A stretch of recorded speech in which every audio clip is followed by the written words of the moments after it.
you have 30 scholars in the classroom with you, how many different learning preferences do you have? I'll give you a second to think about it. If you said 31, then you were correct. I know it was a bit of a trick question, but I did say in the classroom with you. Much like our scholars, we also have a learning preference. It's important to recognize that everyone has their own learning preference, and we should not make assumptions that our learning preference is how others like to learn. Before I jump into what a learning preference is, I want to debunk a quick myth for you. You may have heard that there are 3 primary learning styles, and we all have one dominant one: auditory, visual, or kinesthetic. There is no scientific evidence that backs that claim up. One of those may be a learning preference for us, but the concept of a dominant learning style has yet to be proven. A learning preference is a person's favored way, or in other words, the way that they really like to receive, process, absorb, and retain information. Learning preferences fall on several different dimensions. There are sensory preferences, like whether you prefer to see, hear, or touch in order to learn, which tells the educator whether you benefit from visual aids, needing to take notes, or working through a case study. Information processing preferences, they suggest whether you process and organize information sequentially or globally,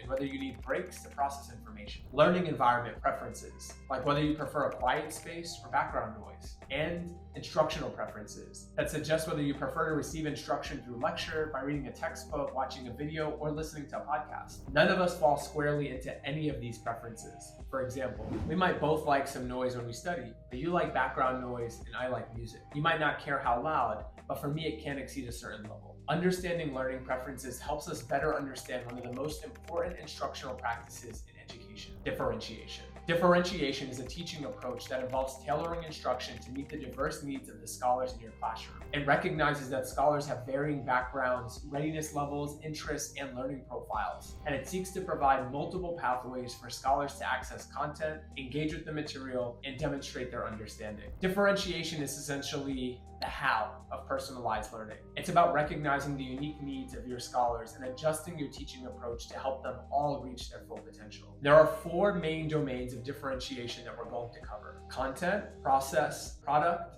and learning environment. These domains allow educators to cater to the individual needs of their scholars by providing them with choices and flexibility in how they learn and demonstrate their understanding. How you choose to differentiate should be based on the readiness of your scholars, their interests, and their learning preferences, which were covered earlier. Let's jump into the 4 main domains of differentiation. Content refers to what scholars are actually learning. As educators, we can differentiate content by providing scholars with materials at different levels of difficulty, or by allowing scholars to choose topics that interest them. If you have a new language learner, this may even mean lesson material in a different language or one with translations. In a lesson on ecosystems, you might provide simpler texts and visual aids for those who need more support, while offering more complex articles and independent research opportunities for advanced scholars. The goal is to ensure that every scholar is challenged appropriately and can connect with the material in a meaningful way. Process refers to how scholars learn. As educators, we can differentiate processes by providing scholars with different instructional strategies, such as direct instruction through lectures, discussions, group work, hands-on activities, or independent study. For instance,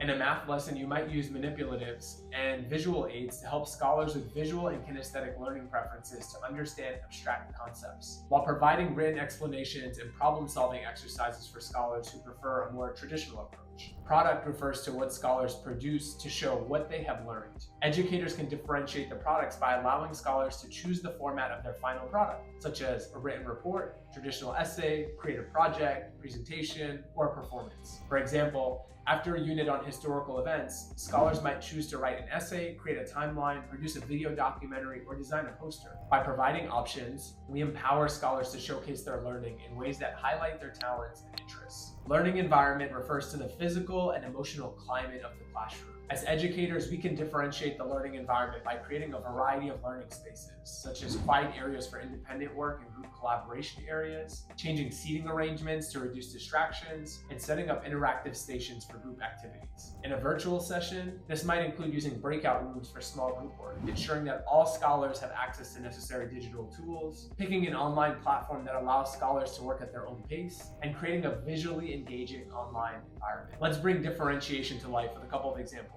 Imagine you're teaching a history lesson about the civil rights movement. You have scholars in your class who don't speak English. So instead of a traditional written report, you allow them to create a visual board that explains the movement's significance using images and simple sentences in both English and in their native language. Or picture yourself teaching fractions to a scholar who struggles to focus for long periods of time. To accommodate their learning preferences, you might break the lesson into shorter, manageable tasks with movement breaks in between. This might involve solving a few problems at their desk, then moving to a station where they can use manipulatives like fraction bars to visualize fractions. Differentiation recognizes that scholars come with different backgrounds, abilities, and learning preferences. By thinking about our scholars and how we will differentiate the lesson material, we increase the likelihood that they will be engaged and maximize their learning.